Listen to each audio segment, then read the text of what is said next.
متابعي بوابة مغاربة العالم امير 24، السلام عليكم. كما تابعنا ان الهضره في هذه الايام غير على دنيا بوتازوت والاعتداء اللي تعرضت له، بحيث جل الصفحات المغربيه على مواقع التواصل الاجتماعي متبعه هذا الموضوع. لذلك قررنا اننا ننزلوا للشارع ونسولوا مغاربه بروكسل على الراي ديالهم على هذه الحادثه، او في النظر ديالهم شكون الظالم وشكون المظلوم. تابعوا معنا هذا الميكرو تروتوار. السلام عليكم. بغينا نسولوك على الراي ديالك في الاعتداء اللي تعرضت ليه الفنانه المغربيه دنيا بوتازوت. حنا بالفرنسيه تنقولوا كي شيرش تخوف، فهي اللي قلبات عليها صراحه. فتنتمنى ان الاخت دنيا تكون استفادت من هذا الدرس، بحيث ان وحده فنانه من الفنانات الكبار في المغرب، وفي عوض انها تعطي المثال وتعطي درس في الاحترام للاخرين، تعدات هذاك الناس كاملين ومشات للكيشي باش تاخذ الورقه ديالها او شي غرض. ومن الجهه الثانيه تنشكر الاخت خوله وتنشجعها من كل قلبي لانها بغات ترد الاشياء النصاب ديالها، لاننا حنا كلنا بحال امام القانون. اذا متعاطف مع الاخت خوله؟ شيء طبيعي. واخا. وشنو الراي ديالك في المقاطعه اللي سبقت فنانه بحكم الشهره ديالها وخلات الناس في الطابور؟ وهي في الحقيقه انا تنطالب الجهات المختصه تاخذ واحد التحقيق خاص في هذه المساله، لان هذاك السيد اللي كان في الشباك ديال المقاطعه كان خصو يرد الاخت ديالنا ناديه بوتازوت وردها اللور، تاخذ الصف ديالها بحال الناس، لاننا الناس حنا سواسيه، المغاربه كلهم سواسيه امام القانون. اولا وقبل كل شيء انا انطلق من مبدا العنف. اظن ان الفنانه معروفه، يعني هي غنيه عن التعريف، وكان من الاحسن والاجدر بما أنها تتعامل مع إنسانة كذلك من مستوى جامعي، كان أن نبتعد عن العنف، لأن هذه الصورة في الحقيقة هي تشويه للشخصين. وكذلك نحن في عالم اشتهر الآن وكل يتكلم عن العنف وعن عقلية الإنسان العربي عندما يستعمل العنف قبل النقاش. أظن أن الممثلة هي في مقامها المعروف. نحن نتأسف لمثل هذه الصفات، وكان كذلك على الناس أو الأشخاص الذين علقوا على هذا أو ذاك، حتى لا نأخذ طرفا مع جانب أو ذاك، كان عليهم أن يتوخوا نوع من الحذر حتى لا يمسون بشخصية مثلا الممثلة، وكذلك الأخت التي اعتدت أو اعتدى عليها. لا نعرف القصة يقول أن مثلا يعني كيقول أن هذيك الضربة هي عبارة عن رد فعل. يقولون هي عرض. كان من الأحسن ألا تستعمل العنف. كان عليها أولا، يقولون بأن الممثلة قامت بضرب في الأول، وكان رد فعل الأخت يعني بطريقة أقصى. يعني كان من الأحسن أن لا ترد عليها، لأن في بعض الأحيان السكوت أو في بعض الأحيان الهدوء هو صفة من صفة الجواب.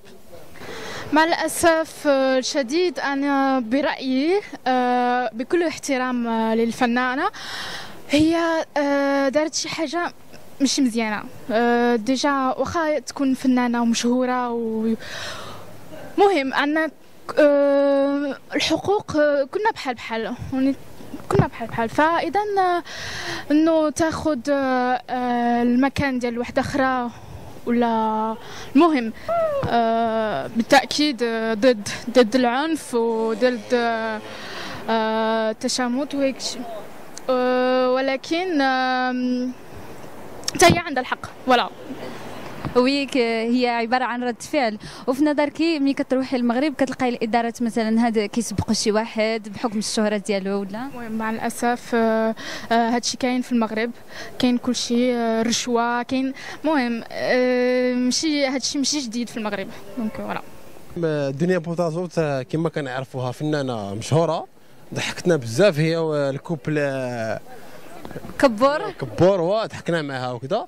مي الا ما كنسمعوا الاخبار اللي مداوله في الفيسبوك في مواقع التواصل الاجتماعي بان دارت سلوك غير اخلاقي، تجاوزات ما دارتش لاكو، ما دارتش لاكو، وطيحت يمكن الهضره وهذه، وسبقت بواحد التصرف للخوله اللي هي خوله سمعنا عليها هي كدير دايره في الاخر فاعله جمعويه وطالبه يعني عندها واحد المستوى.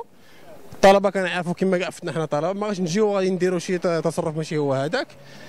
نظرا لهذا الشيء دنيا بوتازوت ضربت خوله اللي ما خصهاش، هي كونها فنانه ما خصهاش تتعامل بحال هكذا المستوى ديالها، ولكن هي قالت يمكن بالله عندي الوسام الملكي كما صاحب الجلاله كاع موسم الفنانه وكذا، والله يزيد لهم.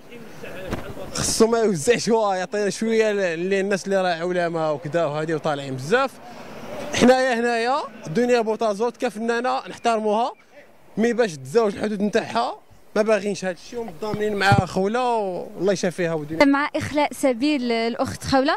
ضروري خصنا حنا نتضامنوا معها، وكاع الطالبات وفت انا طالب وكاع الطلبه فتنا غادي نتضامنوا مع خوله، وحنا جاليه المغربيه المقيمه باوروبا والمغرب كاملين ان شاء الله. ان شاء الله. شكرا. جلاله الملك يخلي سبيل خوله. Donc oui, effectivement, j'ai entendu parler de cette affaire. Et oui, nous en France, c'est vrai qu'on est scandalisés quand on entend des histoires comme ça parce que on n'a pas l'habitude. Nous, on est nés ici, on a toujours eu affaire à une législation très stricte. Et quant au bled, malheureusement, au Maroc, on entend qu'il y a des histoires comme ça qui passent avec des dessous de table, comme on dit au bled, choix, voilà, tous ces genres de choses. Bah nous, ici, ça nous choque, et d'autant plus que c'est une jeune fille qui a juste voulu parler haut et fort et dire ce qu'elle pense. Et alors, انت متضامنه مع البنت اللي ضربت دنيا بوتازوت يعني الاخت خوله؟ Alors, malheureusement, je ne peux pas dire aujourd'hui que je tiens avec une ou l'autre personne parce que c'est ancré dans les mémoires des Marocains. Pour eux, c'est normal qu'une personne qui a plus d'argent passe devant une personne qui a moins d'argent ou quelqu'un qui a un poste un peu plus élevé. Voilà, donc malheureusement, on ne peut pas changer les mentalités du jour au lendemain comme ça. Voilà. Ok, merci beaucoup. Merci.